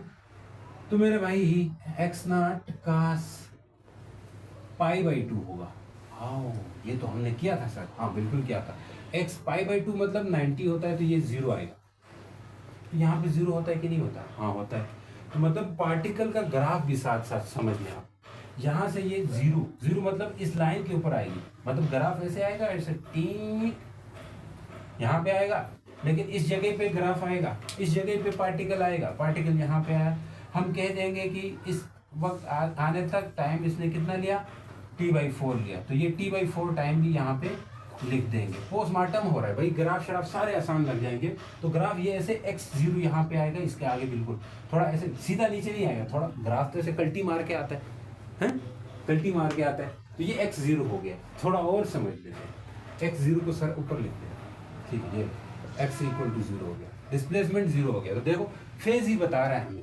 इसी तरह जब टाइम को हम क्या रखते हैं, यहाँ से यहाँ जब पार्टिकल जाएगा, मतलब इस मीन से एक्सट्रीम में जब जाने लगेगा, तब इसका टाइम मैंने T/4 लिखा था, आधा साइकिल होगा जो कि T/2 लिख सकते हैं। हाँ सर T/2 हुआ। अब टाइम में लिख रहा हूँ T/2, क्यों सर, आधा साइकिल हो गया। अब यहाँ से x देख ले, x equal to x naught, हाँ बिल्कुल, cos 2π/t, और t को कितना रखें आप सर, T/2 रखते हैं, रख देते हैं ये लोग। और क्या रखें, कुछ भी नहीं। फाई क्या है, फाई तो 0 है, यहाँ पे लिख देंगे। अब ये कट तो हो रहा है, कटिंग होगी, कटिंग हो गई। अब डिस्प्लेसमेंट यहाँ तो माइनस एक्स नॉट आना चाहिए, तो क्या आ रहा है चेक करो, 2 से कटा तो आ क्या रहा है, x equal to x naught cos pi. Cos pi कितना होता है अब नहीं पता किसी को, देखो पाई के साथ मल्टीप्लाई करो 180 बाई पाई, तो पाई पाई कटा 180 आया। तो भाई ये x equal to x naught 180 cos 180, cos 180 calculator लो, तो ये माइनस देगा, -1 देगा, तो ये -1 माइनस एक्स नॉट का सबक बनेगा कि नहीं बनेगा, हाँ बनेगा सर। तो मतलब माइनस एक्स नॉट यहाँ पे पहुंचा ना पार्टिकल, हाँ सर पहुंचा। सर यहाँ ग्राम में कहाँ पहुंचा होगा, ग्राम में यहाँ पहुंचा होगा, लगभग इसके आगे पहुंचा होगा, लेकिन कल्टी मार के आएगा फिर से यहाँ पहुंचा होगा, समझ रहे हो, मतलब यहाँ पहुंचा होगा ग्राफ, सीधा इसके आगे पहुंचेगा, इस माइनस एक्स नॉट के आगे पहुंचेगा, यहाँ पे पहुंचा, और इधर तक पहुंचते पहुंचते इसने टाइम कितना लगाया, t/2 लगाया, तो इसलिए यहाँ पे हम लिखते हैं t/2। समझ आ रही है मेरे दोस्तों भाइयों, हाँ सर आ रही, समझ तो आ रही है, बिल्कुल समझ आ रही है, मज़ा भी आ रहा है, ठीक। अब अगर समझ आ रही है तो बात को ऐसे समझो अपने लिए, नेक्स्ट टाइम ले लो, नेक्स्ट टाइम मतलब सर ये t/2 लिया था, नेक्स्ट टाइम क्या हो सकता है, नेक्स्ट टाइम होगा टाइम पीरियड यहाँ से यहाँ जाएगा, क्योंकि यहाँ से यहाँ जाने में कितना टाइम लगाता है ये, यहाँ से यहाँ जाने में टाइम कितना लगाएगा, फिर 75%, 50 हो गया, नेक्स्ट क्या होगा 3t/4, ये मैंने शुरू में बताया था, हाँ होगा। तो अब टाइम होगा मेरे भाई t इक्वल टू 3t/4, इसको पुट कर डालो कहाँ पे, x equal to x naught cos 2 pi, हाँ बिल्कुल सही, बाई t, हाँ बिल्कुल सही, t कितना है सोचो, t है 3t/4, कुल मिला के काटो काटो काटो, धड़ा काटो, π/2 नहीं 3π/2, तो मेरे भाई यहाँ पे x इक्वल टू कास 3π/2 बचा। अब 3π/2 कितना होता है नहीं पता, आ जाओ ऐसे करो, 3π/2 के साथ 180/π मल्टीप्लाई करो, कटा 2 9 27, 270 आता है वैसे भाई। कास 270 कितना आएगा, कास 270 कितना आएगा, 0, कास 270 ये सारा किसके बराबर है, एक्स नॉट कास 270 होगा, और ये होगा मेरे भाई एक्स नॉट इंटू 0, यानी कि 0 आएगा आंसर। तो x 0 आया, फिर से 0 आया, ये बात समझ गए हो कि नहीं, x 0 आया यहाँ पे, इसका मतलब पार्टिकल यूं गया, यूं हो जाएगा, यहाँ पे यूं हो गया ना, यूं ना कर सर, यूं ना कर सर, यहाँ पे पहुंच गया यूं इस तरह। अब कितना टाइम पहुंचा यहाँ पे वो भी लिखो, 3t/4। अब इसके लिहाज से बोले तो पार्टिकल इधर के लिहाज से इधर आया था, इधर से इधर गया, अब इधर से मीन पे आएगा, वापस मीन पे आएगा, हाँ सर बिल्कुल समझ गए। अब अगला टाइम ले लो, क्योंकि अगला टाइम यहाँ से यहाँ जाने के लिए पूरा t ले लेगा, क्योंकि वापस ये उस जगह पे जा रहा है जिस जगह से ये आया था, इधर चला जा रहा है ना, तो वापस पूरा एक t होगा, यानी टाइम पीरियड मुकम्मल हो जाएगा। मुकम्मल होने का मतलब सर t इक्वल टू मुकम्मल टाइम पीरियड, क्या t लगा लें, कहाँ पे लगाएं sir, x equal to x naught cos 2π/t, और मेरे दोस्त यहाँ पे t लिखे, तो t से कटा, कास 2π हो जाएगा, x नॉट इंटू कास 2π 360 के बराबर होता है, ये भी इस तरह चेक करो, अगर 360 होता है तो इंटू, यानी कि यहाँ से 1 आएगा, तो ये प्लस एक्स नॉट आएगा। अब के बाद पार्टिकल फिर से उठने लगी है बारिशें, यहाँ ऊपर चला गया। तो ये ग्राफ आपका पहला वाला ग्राफ था डिस्प्लेसमेंट का, जो कि आपको समझ आ गया होगा, समझ गए। चलो बच्चों, नई बात है, अब जल्दी सीखते हैं इस बात को। नेक्स्ट बात है, अब हमने पहली बात तो सीखी, जब एंगल फाई कितना था, इनिशियल एंगल 0 था, तो अब हम इनिशियल एंगल को कुछ और रखेंगे, यानी कि फाई नॉट को 90 रखेंगे। 90 मतलब सर कोई सर्कल बना के दिखाओ, हाँ ये लो सर्कल। अब इस सर्कल में हम 90 का एंगल देखेंगे, सर्कल तो नहीं है समझिए, बारिश बाहर बड़ी सख्त हो रही है, लाइट ना चली जाए और वीडियो बर्बाद ना हो, इसलिए मैं तेज़ कराऊंगा, कोशिश करें आप लोगों को समझ जाएगी इंशाल्लाह।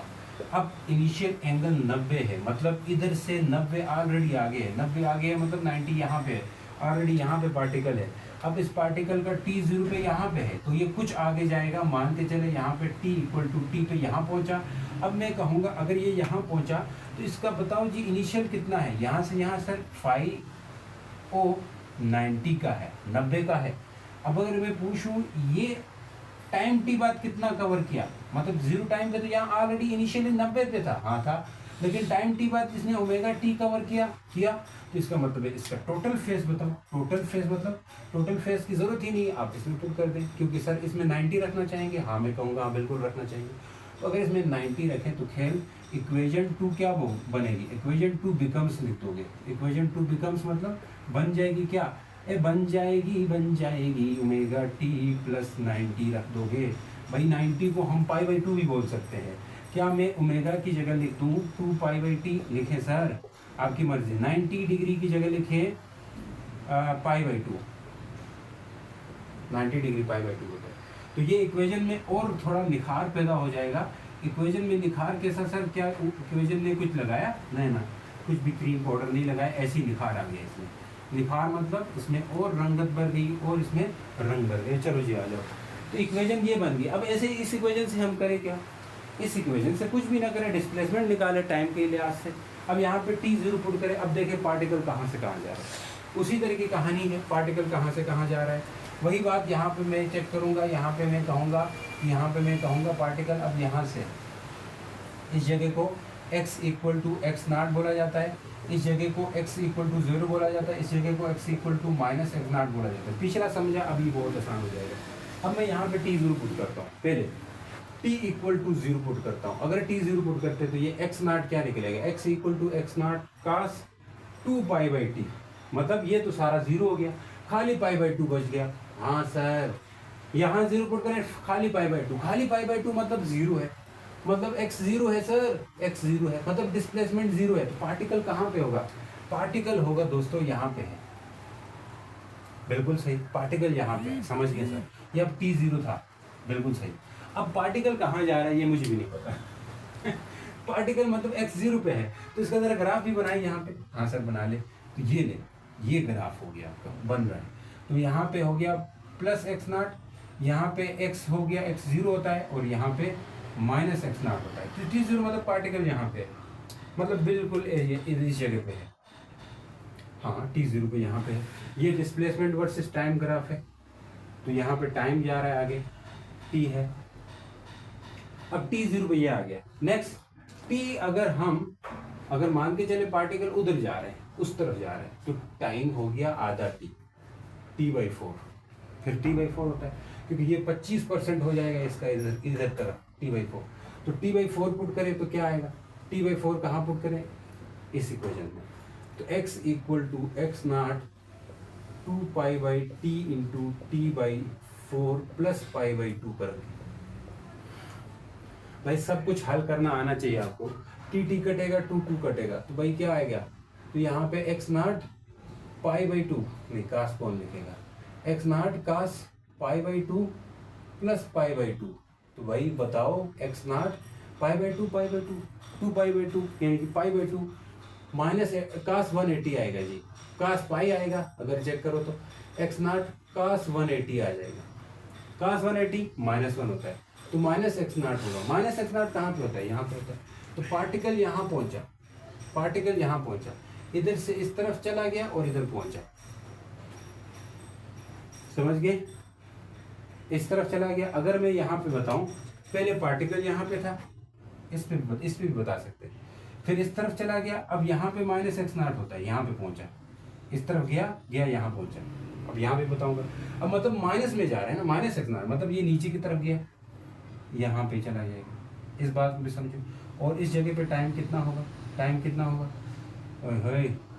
इस जगह पे टाइम कितना हुआ होगा, टी बाई 4 हो गया होगा। अब अगला टाइम निकालो, अगला टाइम भाई ये x 0 आता है, मैं इसको साइड पे इधर ऊपर ही कर लेता हूँ। x की वैल्यू क्या आ गई थी, x की वैल्यू माइनस एक्स नाट आई थी, 0 नहीं आई थी, एक्स नाट इधर लिख देता हूँ। अब अगला t क्या होगा, यहाँ से इधर पहुँच रहा है, मतलब आधा टाइम पीरियड हो जाएगा टी बाई 2। तो जब t को हम टी बाई 2 पुट करें, कहाँ पे पुट करें, इसी इक्वेशन में, इसी में, इसको कोई नाम दे दो। तो x equal to x naught cos by 2 pi by t है, और ये टी बाई 2 हो गया, और प्लस पाई बाई 2 हो गया। सब कुछ काटो बिलो इसके साथ, कट कट, तो क्या आ जाएगा, तो ये हो जाएगा मेरे भाई x equal to x naught cos pi plus pi by 2, ये क्या सर, कैसी इक्वेशन आ गई? एलसीएम लेना पड़ेगा। 2 पाई, ये 2 मल्टीप्लाई होगा, 2 पाई plus pi, 3 pi by 2, 3 pi by 2 मतलब का 270। 270 की वैल्यू क्या आती है, मैंने पीछे बताया हुआ है, उधर से देख लो। 270 की वैल्यू 0 आएगी, तो जाहिर सी बात है कि पार्टिकल इधर से इधर आ गया वापस, और इधर डिस्प्लेसमेंट भी क्या होता है, 0 होता है। तो मतलब अगर मैं कहूँ इसमें सर्कल में कहूँ तो पार्टिकल पीछे आएगा वापस यहाँ पे आएगा सर्कल में। अगर मैं इधर कहूँ तो यहाँ पे आएगा, क्योंकि यहाँ पे पार्टिकल का डिस्प्लेसमेंट 0 होता है, और इस जगह तक आने के लिए टाइम कितना लिया, t/2 लिया। समझियो। अब अगली बात कर लेते हैं, टाइम का आधा टाइम इधर से फिर इधर जाएगा एक साइकिल, ये 3t/4 होगा, मतलब इधर जाना चाहता है, इधर पार्टिकल आना चाहता है। हाँ सर, इधर पार्टिकल आना चाहता है, तो फिर टाइम को क्या लगाएंगे, 3t पर, टाइम को लिखे 3t/4, कहाँ पुट करें सर, इसमें। तो ये आना चाहिए x = x0 कास बोलो 2 पाई t, और इधर हो जाएगा मेरे भाई 3t/4 प्लस क्या होगा, पाई/2 होगा, बिल्कुल सही। इस सब को काटा 2 2 4 3 पाई/2, तो मेरे भाई यहाँ से आ रहा है 2 पाई तकरीबन। देखें यहाँ 3 पाई/2 आएगा, और यहाँ पाई/2 आएगा, इसका एलसीएम करोगे ना 2 पाई आएगा। x कास कैसे आएगा सर, ऊपर 3 पाई प्लस ये 3 पाई, नीचे सेम होता है, एक दफा आता है 3 पाई और पाई 4 पाई, 4 पाई/2 2 2 4 2 पाई आएगा। 2 पाई मतलब 360 होता है, तो 360 पे ये प्लस x0 देता है, x की वैल्यू प्लस x0 आ गई। x की वैल्यू प्लस x0 मतलब यहाँ पे होती है ना, हाँ सर होती है, प्लस x0 है, तो मतलब ये इधर से पार्टिकल आप ये कहना चाह रहे हैं, अगर सर्कल में लिखे तो इधर आएगा, इधर आएगा, इधर आएगा, यहाँ पे आएगा, हाँ मैं कहूँगा बिल्कुल आएगा। और इधर अगर निकालें तो ये पार्टिकल ऊपर ही आएगा लौट के यहाँ पे, और इस जगह पे मतलब इसके आगे आ जाएगा, और टाइम कितना लिया होगा, 3t/4 लिया होगा। नेक्स्ट ले लेते हैं, कुछ फील आ रहा है कि नहीं आ रहा है सर, हाँ आ रहा है। टी को हम अगला रखेंगे, पूरा टाइम पीरियड होगा, ये पीछे जाएगा तो पूरा टाइम टी होगा, पूरा टाइम टी होगा, मतलब मैं टी की वैल्यू को टी पुट करूंगा, कहाँ पे, इसी इक्वेशन में पुट करूंगा। तो मैं ये तीनों ग्राफ को लिखना चाहूंगा आखिर में। तो देखो ये चीज़ लिखने की जरूरत नहीं, आपके बुक में यही लिखा हुआ है, इसीलिए टी की वैल्यू टी रखते हैं। तो मतलब x = x0 कास 2 पाई/t इंटू टी की वैल्यू क्या रखें, t प्लस पाई/2, हाँ सर रख दे। तो ये कटा 2 पाई/2 2 तो 5 पाई/2 आता है, कास की वैल्यू कितनी आती है, 5 पाई/2 भाई, ये 450 आता है तकरीबन, और ये 450 जो है ना 450 डिग्री आता है, और ये कास 450 कितना होता है मेरे भाई, 0 के बराबर आता है। मतलब ये नीचे आएगा, यहाँ पे टच होगा ग्राफ, और ये इधर आएगा तो पीछे आएगा, यहाँ पे जाएगा, और ये पीछे यहाँ पे पहुँच। तो ये आपके पास सेकंड वाला ग्राफ है। पहले वाला ग्राफ ऊपर से शुरू हुआ, अब ये यहाँ से, और नेक्स्ट ग्राफ देखिए कहाँ से शुरू होता है। अब इनिशियल फेज हमने कितना रखा, 90। अगली दफ़ा इनिशियल फेज और चेंज करेंगे, तो उसके लिए तैयार रहे। बस उसके बाद आखिरी लम्हात है, लम्हात हैं तो लम्हात हैं। इसको भी मिटा देते हैं, इसको भी मिटा दो जल्दी से, समझाएं सर, जल्दी समझाएं, बड़ी वीडियो बनती है आपकी, यही आपके सवालात होते हैं, लेकिन इतनी फिर वो समझ आपको फील नहीं आएगा ना। मैं यही चाहता हूँ आपको फील अच्छे से आए पढ़ाई की। देख ले यहाँ पे मैंने कहा ये सर्कुलर मोशन हो रहा है, फिर इसी तरह अब के बार पार्टिकल ने यहाँ से नहीं बल्कि यहाँ से शुरू लिया, तो इसका इनिशियल फेज ये सारा होगा, फाई कितना होगा, 180 होगा, बिल्कुल सही। अब ये पार्टिकल यहाँ से यहाँ चला और कुछ चला मतलब ये ऐसे चला यहाँ से यहाँ। अब मैं कहूँगा ये एंगल इसका ओमेगा टी होगा, क्योंकि यहाँ से जहाँ गया है ना, और ये टोटल एंगल होगा, बस कुछ भी नहीं, इधर 180 लगाओ, इधर 180 लिखो, किसमें, इस इक्वेशन 2 में। तो ये इक्वेशन जनरल इक्वेशन है, देखो सबके लिए। पार्टिकल का मोशन यहाँ से शुरू हुआ, तो बस आसान है। अब पार्टिकल का मोशन जहाँ से शुरू हो रहा है, एक्सट्रीम से, नेगेटिव एक्सट्रीम से, x = -x0 है, और ये x0 होता है, और यहाँ पे x = +x0 होता है। तो मतलब अब अगर मैं वो लाइन भी बना दूँ तो मुझे समझ भी आ जाएगी कि मतलब पार्टिकल यहाँ से शुरू लेने वाला है -x0 से, और यहाँ x0 पे जाएगा, फिर x + x0 पे जाएगा, फिर वापस पीछे आएगा। यही हो गया। अगर इसे ऊपर वाले में पुट करें तो x0 कास हो जाएगा ओमेगा टी प्लस 180 होगा। अब यहाँ मैं कुछ चीज़ें यूज़ करूँगा, ओमेगा की जगह 2 पाई/t यूज़ करूँगा, और 180 की जगह खाली पाई लिखूँगा, क्योंकि खाली पाई के इक्वल होता है। तो ये ऊपर वाली इक्वेशन क्या बनेगी, x equal to x naught cos omega की जगह 2 पाई बाई टी लिखूंगा और यहाँ पे t होगा प्लस पाई होगा। इस इक्वेशन के साथ खेलेंगे तो ज़रा सही रहेगा। अब यहाँ पे उसी तरह ग्राफ बनाना होता है, यहाँ ऊपर होता है प्लस एक्स नॉट होता है, वही ग्राफ रिपीट हो रहा है, माइनस एक्स नॉट होता है, वही चीज़ें हैं, लेकिन बस पार्टिकल अब कहीं और से शुरू किए। अब सबसे पहले टाइम को जीरो ले लेते हैं। टाइम को जीरो लेने का मतलब सर x आएगा क्या, एक्स नॉट कास, सोचो 2 पाई बाई टी और इधर जीरो पुट किया प्लस पाई कर दिया, तो ये तो सारा जीरो हो जाएगा। तो मतलब हो जाएगा एक्स नॉट कास पाई होगा, कास पाई -1 होता है, 180 होता है, माइनस एक्स नॉट आएगा। तो मतलब पार्टिकल अब के टाइम पे यहाँ पे इधर से आगे ये जाने वाला है। और अगर मैं हम कहूँ तो यहाँ पे इस ग्राफ में यहाँ इस जगह पे है। अब इधर से ये आगे शुरू लेने का इस तरफ चला जाएगा। अगर मैं रेड मार्कर से यहाँ पे लिखूँ, ऐसे चला जाएगा, ऐसे मीन की तरफ आना शुरू करेगा, मीन पोजीशन की तरफ आना शुरू करेगा। अगर दूसरी बार मैं कहूँ t इक्वल टू मान ले t/4 होगा ना, अगला टाइम पीरियड t/4, यहाँ से यहाँ आने में ये क्या करेगा, t/4 लगा लेगा टाइम पीरियड। तो t/4 अगर मैं पुट करूँ, इसको इस्तेमाल करूँ इस इक्वेशन के अंदर, x naught cos 2 pi by t होता है, तो यहाँ t/4 में इस्तेमाल करूँ, प्लस पाई कर दूँ दोस्तों, ये कट जाएगा, 2 पाई हो जाएगा। तो x equal to x naught cos क्या हो जाएगा, π/2 प्लस पाई हो जाएगा। अगर इसको सॉल्व करना चाहें तो 2 पाई और 3 पाई, यानी कि 3 पाई का मतलब होता है 270, 3π/2 आएगा। x कास 3π/2, 3π/2 क्या होता है, 270 होता है, पीछे भी क्या, और ये जीरो आएगा। x की वैल्यू क्या आएगी दोस्तों, जीरो आएगी। x से जीरो जीरो कहाँ पे होती है, एक्सट्रीम पे आ चुका है ये, और मतलब जीरो है, तो इसका मतलब है ये ग्राफ ऐसे जाएगा, यहाँ पर जाएगा। और आपको पता है इधर तक आने में इसने टाइम कितना लिया, t/4 लिया। समझ गए सर। अब ऐसे ऐसे ग्राफ जाएगा, अंदाजा कर चुके होंगे आप। अब अगला टाइम यहाँ से यहाँ t/4, अब यहाँ से यहाँ जा रहा है तो t/2 ले लेगा।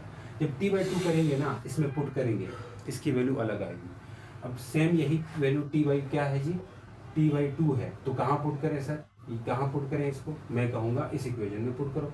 x equal to x naught cos 2 pi, यानी कि 2 पाई/t है, t की वैल्यू कितनी रखें, t/2 रखें, प्लस पाई रखें, देखें यहाँ कटा, ये भी कटा, पाई प्लस पाई 2 पाई, x कास 2 पाई, सोचो 2 पाई क्या होता है, 360 होता है, तो x की वैल्यू प्लस एक्स नॉट आएगी।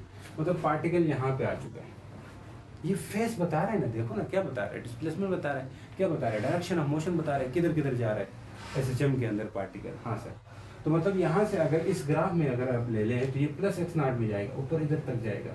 तो ये इस वक्त टाइम कितना लिया, t/2 लिया। अगला टाइम ले लेते हैं, अगला टाइम क्या होगा, पीछे जाने के लिए टाइम, पीछे जाने के मतलब ये इधर आ चुका है, मतलब इधर आ चुका है, अभी पीछे जाएगा, पीछे जाने के लिए टाइम 3π/2। भाई उससे क्या आएगा, जाहिर सी बात है जीरो आएगा, क्योंकि इसने नीचे आना है ग्राफ में, समझ गए हो। तो इस जगह पे टाइम कितना लेगा, 3t/2। अब समझ गए हो तो मैं डायरेक्ट समझाता हूँ। फिर यहाँ से यहाँ जाएगा, फिर जीरो होगा, तो ये ग्राफ आ गए तीनों के। भाई इसके नीचे ये कर लो पहले, फिर टी की जगह 3t/4, 2 लिखा, 4 लिखा, 4 लिखना है, 2 नहीं लिखना है, 3t/4। फिर पीछे जाने के लिए t लिखोगे, फिर उधर माइनस एक्स नॉट आएगा। तो ये है इसकी फिजिकल सिग्निफिकेंस। अब इस तीनों चीज़ों को हम ज़रा कम वो कर देते हैं, मतलब कंप्रेस कर देते हैं। कंप्रेस सर मतलब इसको थोड़ा कंबाइन करके मैं आपको समझा दूँ। और आज इन सबको, इन तीनों ग्राफ को एक चीज़ फेस डिफरेंस होता है, उसको समझते हैं। पहले ग्राफ में और दूसरे ग्राफ में क्या फ़र्क था, देखो पहले ग्राफ था ऊपर से शुरू होता था, यहाँ से, मतलब प्लस एक्स नॉट से माइनस एक्स नॉट, पहले ग्राफ यहाँ से ऐसे ऐसे ऐसे जाता था। दूसरा ग्राफ आपने देखा तो वो कैसे जाता था, यहाँ से यूँ जाता था। तीसरा ग्राफ आपने देखा, तीसरा ग्राफ इधर नीचे से शुरू हो रहा था। तो सोचो यहाँ से यहाँ 90 का फर्क होता है, 90 का, यहाँ से यहाँ 90 का है। तो मतलब पहला ग्राफ, पहला वाला और ये दूसरा वाला और ये तीसरा वाला। तो पहले वाला जब नीचे इधर, पहले वाले से नीचे इधर तक x 0 होता है ना, क्योंकि ये तो 0 से शुरू कर रहा है और ये 180 से शुरू कर रहा है, तो मतलब ये 0 से शुरू कर रहा है। तो पहले वाले जहाँ से शुरू कर रहा है और ये यहाँ से जिधर से शुरू कर रहा है, दोनों में फ़र्क कितने का है, 90 का है। तो यहाँ इन दोनों में फेस डिफरेंस कितना होगा, 90 का होगा, यानी कि 90 फेस डिफरेंस। या हम लिख सकते हैं फर्स्ट कर्व और सेकंड कर्व में फेस डिफरेंस कितना है, फाई कितना है जी, 90 है। और फर्स्ट में और लास्ट में कितना है, क्योंकि फर्स्ट यहाँ से शुरू किया था, यहाँ से, तो यहाँ से यहाँ 90 फिर 90, तो आप कहेंगे 180 का फेस डिफरेंस, बिल्कुल। तो याद रखें जब ये यहाँ था इस वक्त ये यहाँ था, तो फेस डिफरेंस यहाँ से 90, यहाँ से 90, इन दोनों में 90 का फेस डिफरेंस है, पहले वाली कर्व और ये तीसरे वाली कर्व, 90 का। जब 90 का फेस डिफरेंस हो, इफ फाई इक्वल टू 90 नहीं बल्कि 180, तो वो आउट ऑफ फेस कहलाते हैं, आउट ऑफ फेस। फेस कितना फर्क है, 180 का, तो आउट ऑफ फेस। जब फाई जो है ना 0 हो या 360 हो, 0 का मतलब क्या है मैं समझाता हूँ। एक ग्राफ है यहाँ से शुरू हो रहा है, तो अगला ग्राफ है वो भी ऊपर से ही शुरू हो रहा है, मतलब क्या है, कोई भी फर्क नहीं, 0 है, तो इसका मतलब है, तो तब आप कह सकते हो इन फेस है, इन फेस। ये आपकी बुक में आखिर में लिखी हुई थी, तो मैं इसको अब आगे इसका ग्राफ डिस्प्लेसमेंट का वेलोसिटी के लिए उसके लिए अलग वीडियो बनाएंगे, क्योंकि बहुत लेंथी होगी। तो उम्मीद करता हूँ समझ आए, मिलते हैं नेक्स्ट वीडियो के अंदर, तब तक के लिए गुड बाय, अल्लाह हाफिज़।